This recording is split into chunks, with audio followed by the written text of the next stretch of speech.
Hi, welcome to another episode of Deep Dives. Now, I'm going to talk about Islam, its institutions, and the West. It's going to be a factual piece, not an opinion piece. So, just to give you awareness of that.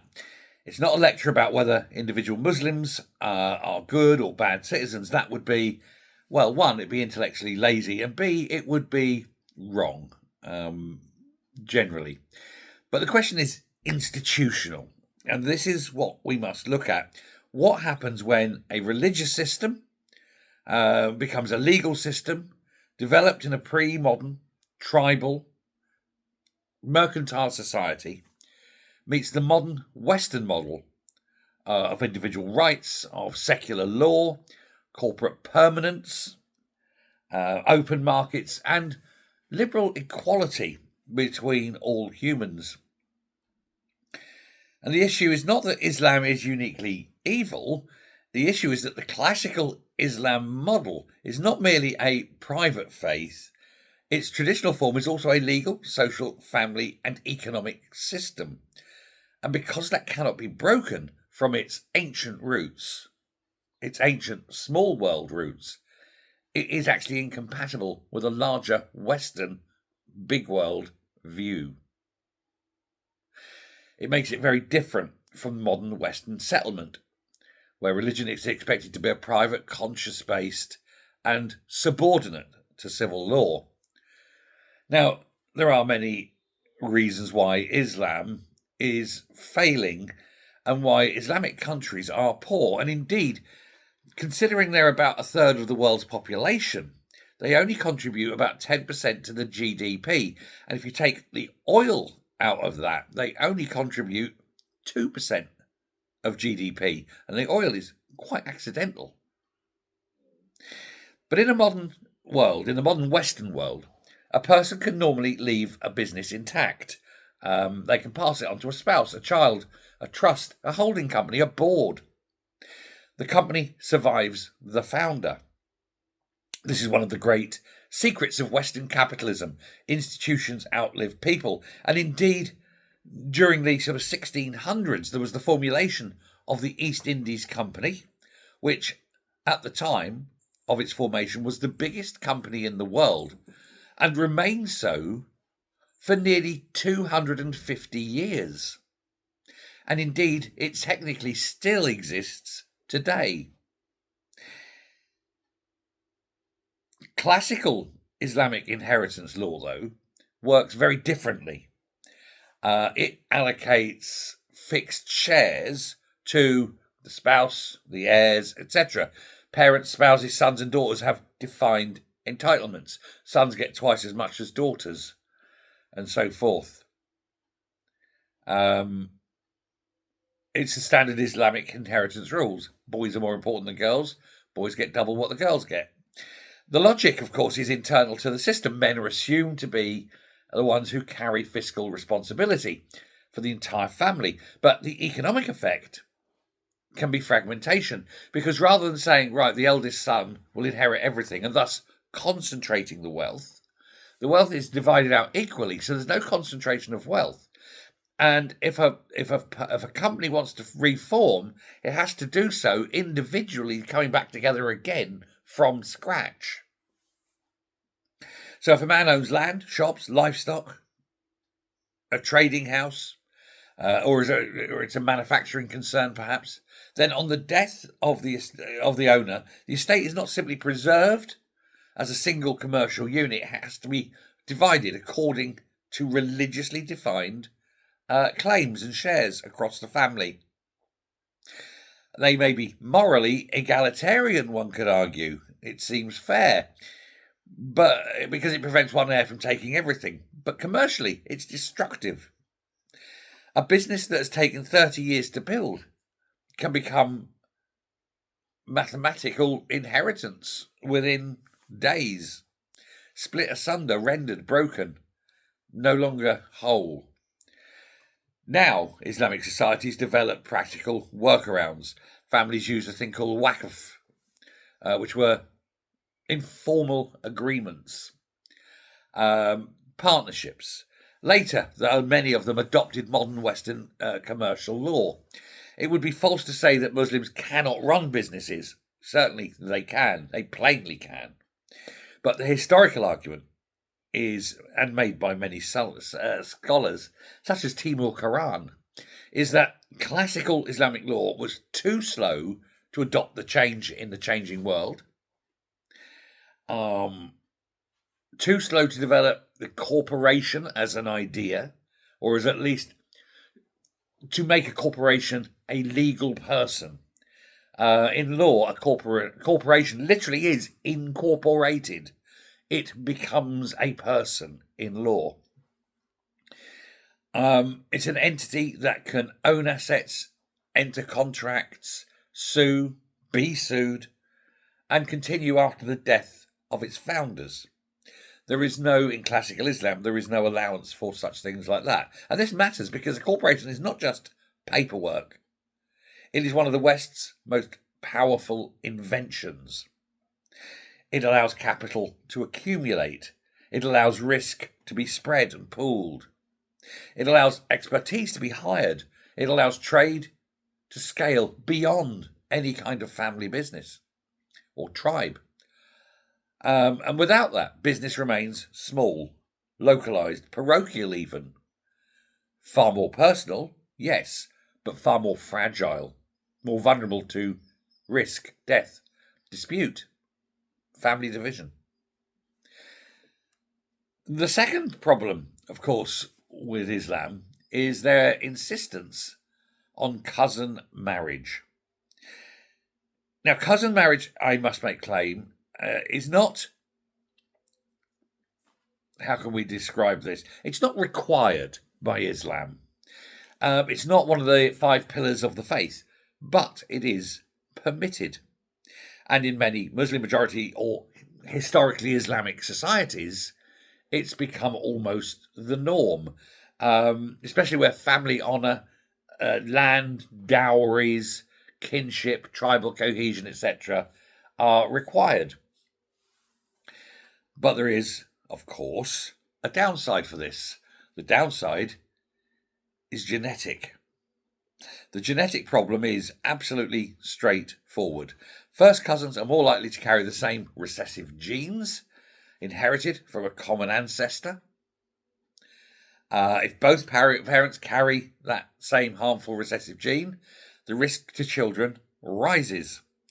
The usual figure given in the UK, in places like Bradford, where it's been extensively monitored, is that congenital anomaly risk rises from roughly 3 in 100 births on a random basis to double that, 6 in 100 births among first couple cousins. And that means most children are still unaffected, but at a population level, it means far more people affected. That's where cousin marriage happens on a lot. And of course, that's only for the first couple that marry. That risk is then increased because the next generation, that child, which is the result of cousin marriage, will probably marry a cousin. And the rise in the risk, rises. And in the second generation, it's not 3 in 100, it's not, which is random, it's not 6 in 100 from cousin marriage, it's 12 in 100. In the third generation, it's 1 in 4, and the risk increases. This is not a racial point. This is arithmetic. This is genes. This is a genetic inheritance trait. Repeated close relative marriage, intergenerational, narrows the gene pool until it comes to a point, and that's where the increasing chance of rare or perceived rare genetic disorders appear, and appear at an alarmingly high rate. The responsible Western answer is don't marry your cousin. It's also it's not forbidden, funnily enough, in Western society, but society frowns upon it. It is not normalised. And generally speaking, if you do get the odd case of cousins marrying, it's usually only a single generation thing, and their children then go off out marry, and the risk is then back to normal figures. There's often, in some societies, particularly in America, there's screenings, etc. But it does also reveal a deeper institutional contrast as well. The West's modern marriage model is exogamous. That is to say, you marry out, you mix families, you spread it around, you widen your network, you reduce clan power, and build social trust beyond blood. And it allows for larger societies with higher levels of community.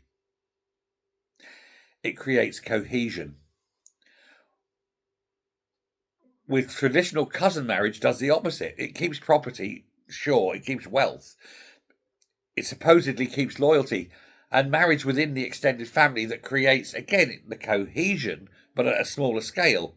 But it also becomes clannish, tribal, closed, weaker trust with those without, xenophobic even. And of course, that brings us to the third problem with Islam, which is trust. Most modern Western economies absolutely depend on interpersonal trust. You don't need to know the bank manager's cousin. I don't need to know my uncle in the ministry in order to get a job. I don't need the judge to be from my tribe to get let off for a crime. I need enforceable contracts. I need neutral courts. I need audited accounts.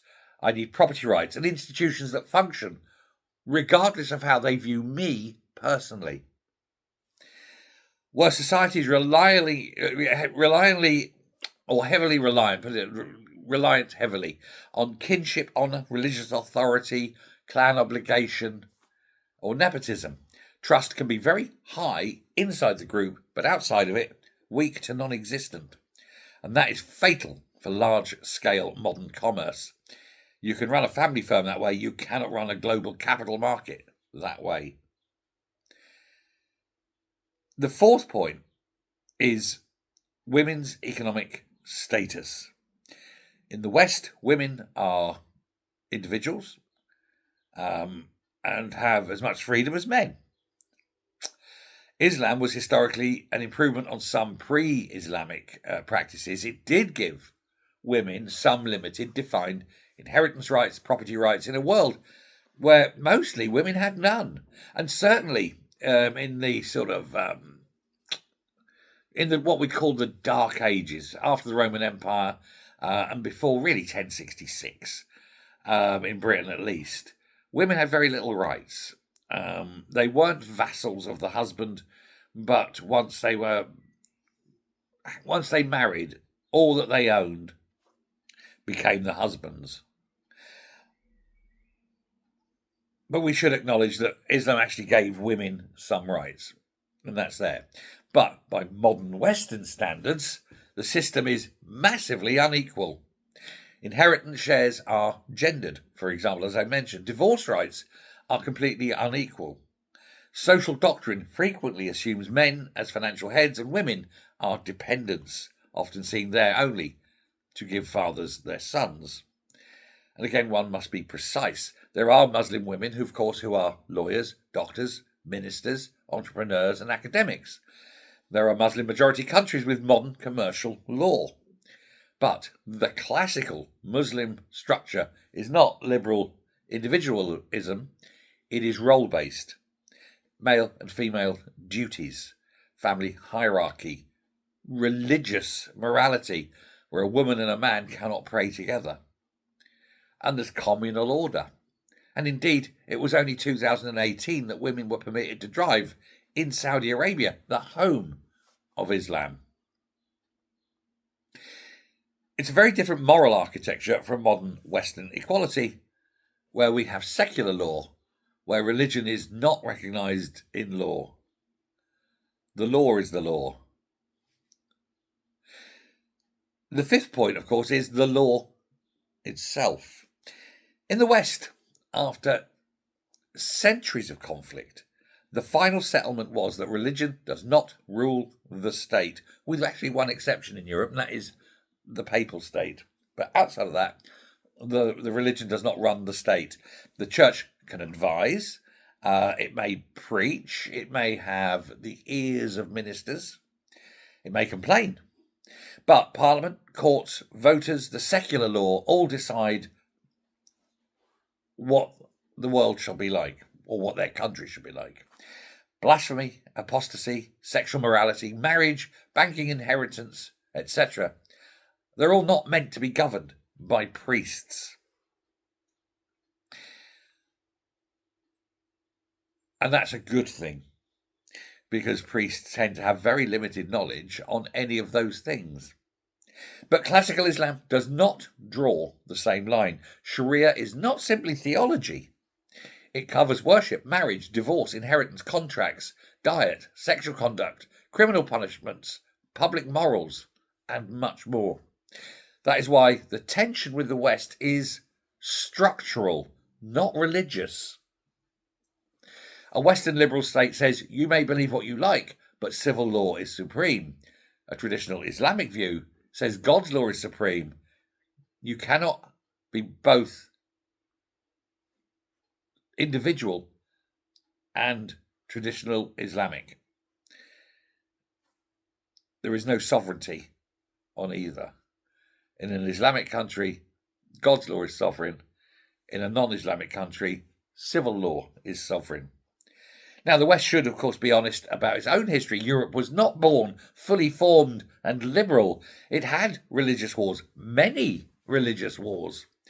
It had inquisitions, witch trials, pogroms against the Jews, sectarian murder, censorship, clerical power and overreach, the Holy Roman Empire.